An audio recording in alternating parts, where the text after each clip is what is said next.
안녕하세요. 코딩의 신 아샬입니다.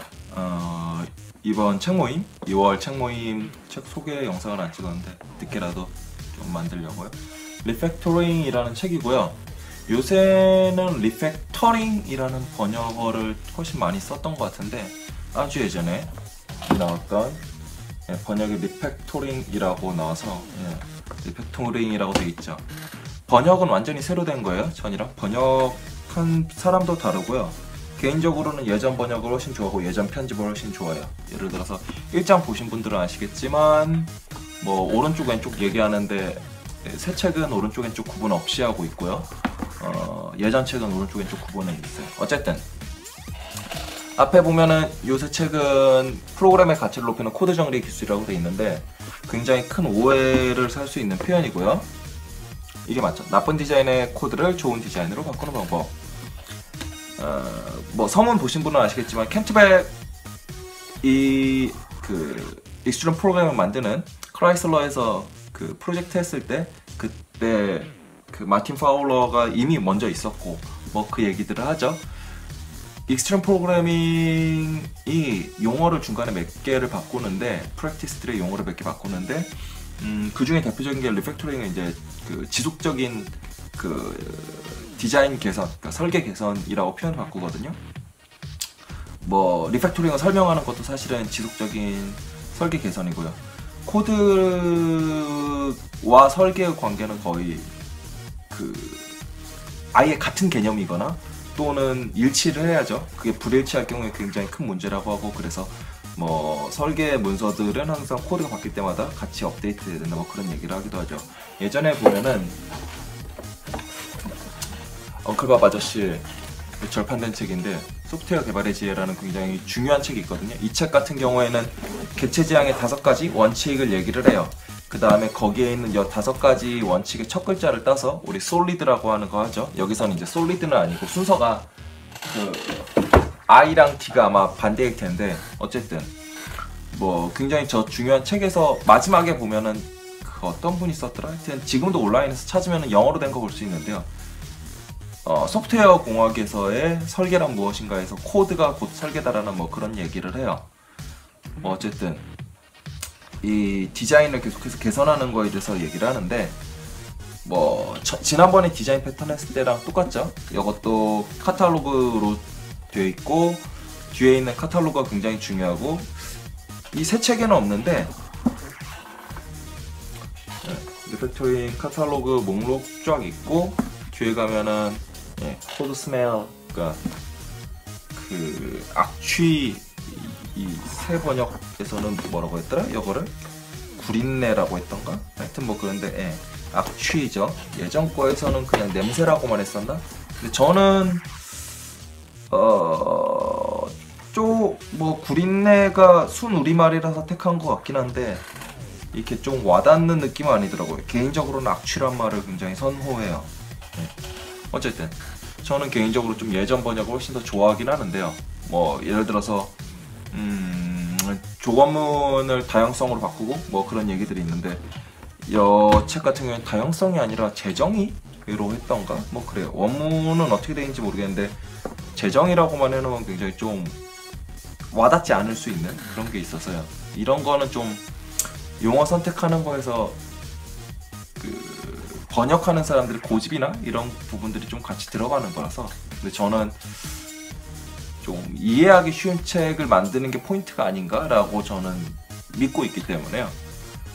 물론 다양성이라는 말이 많이 와닿는가에 대해서는 뭐 각자 생각이 다를 수는 있겠지만요. 네. 어쨌든 포인트가 어떤 설계를 계속해서 바꾸는 거고, 그 설계를 바꿀 때 코드 레벨에서 점진적으로 매우 작은 걸로, 그래서 뭐 지난번에 디자인 패턴 얘기할 때도 샘플 중요하다고 했었듯이 이 책도 1장에 있는 샘플 굉장히 중요하고 켄트백이 쓴 내용들이 중간에 있는데 그런 부분들도 굉장히 중요하고요. 특히 왜 이게 나쁜 설계인가를 우리가 알아야 좋은 설계로 바꾸잖아요. 이거는 꼭 리팩토링이 아니더라도 우리가 설계를 할 때 좀 더 나은 설계로 나아가는 거, 뭐 디자인 패턴 전에 읽을 때도 했던 부분이고, 이런 부분들을 좀 알 수 있는 어떤 경험들을 많이 쌓을 수 있고, 그런 것들을 보고 어떻게 하면 그런 것들을 나아지게 할 수 있는지를 배울 수 있어서 참 좋은 것 같아요. 특히 이 책 같은 경우에는 그 머릿말을 LA 감마 GOF 디자인 패턴 썼던 그 아저씨가 썼죠. 그러면서 뭐 그때도 리팩토링 얘기했다 뭐 그러죠. 근데 번역에선 에릭 게머라고 돼 있네요. 이게 예전에도 번역이 그랬었나? 예전 거는 번역을 안 했군요. 그냥 그 영어로만 써놨었군요. 네. 특히 예전 거는 용어들을 안 바꿨어요. 특별히 뭐 extract method라든가 그런 거 그대로 쓰는데, 이 새로 번역한 애는 다 우리말로 옮겼죠. 1장 보시면 좀 재밌는 것 중에 하나가 뭐 extract method 하면서 어떻게 하면 실수 막을 수 있느냐 하면서 리팩토링 브라우저 얘기를 하죠. 지금은 이클립스에도 있는 걸로 알고 있고, 제가 이클립스는 잘 안 써서 인텔리제이에도 있죠.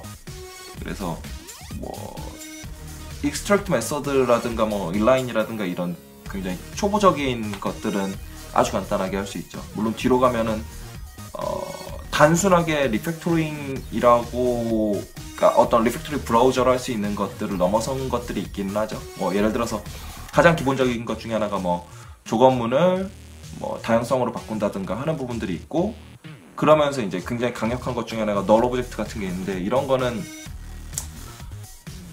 뭐 근본적으로 설계를 조금 바꿔줘야 되는 거라서, 물론 extract method하고 그 다음에 extract method에서 끝이 아니라 대개는 이제 move 하잖아요. 다른 객체로 책임을 넘기기 위해서. 이런 것들이 사실 포인트가 되는데, 어떤 이런 게 근본적으로 어떤 설계들을 완전히 바꿔놓는 거잖아요. 그 객체의 책임을 바꿔놓는 거고, 예를 들어서 이 책 맨 처음에 보면은 가격이랑 뭐 하는 게 커스터머가 가지고 있었나요? 근데 뭐 이거를 렌탈로 옮기고, 렌탈에 있던 걸 또 다시 그 책임을 무비로 옮기고 뭐 이런 것들이 있잖아요. 이런 것들이 코드를 우리는 고치는 거 레벨에서 하는 거지만 실제로는 전체적인 설계가 바뀌죠. 그렇기 때문에 1장에서도 보면 코드를 고치고 나서 그 다음에 바뀐 어떤 다이어그램들을 보여주는 거고요.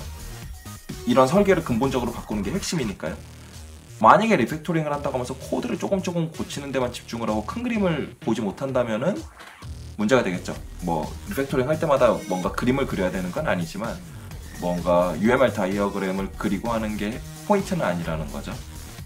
어쨌든 이 책에서 나오는 것들이 어떻게 보면 되게 단순한 것들 다루는 걸 수도 있고, 어떤 것들은 굉장히 객체 지향에서 좋다라고 얘기하는 어떤 뭐 프랙티스들, 뭐 어떤 경우에는 파라미터를 넘기는 게 좋을까, 뭐 너를 어떻게 쓸 것인가, 뭐 이런 것들도 같이 가지고 있는 거고, 뭐 다양성을 쓰게 되면은 자연스럽게 팩토리를 만들게 되고 뭐 하는 것들도 있는데, 이런 것들을 경험할 수 있는, 경험? 말이 좀 이상한데 하여튼 그런 책이기도 하죠. 어쨌든 22일, 벌써 내일이네요. 지금 찍고 있는 게 19일이라서요. 22일에 만나서 같이 얘기를 하면 좋을 것 같습니다.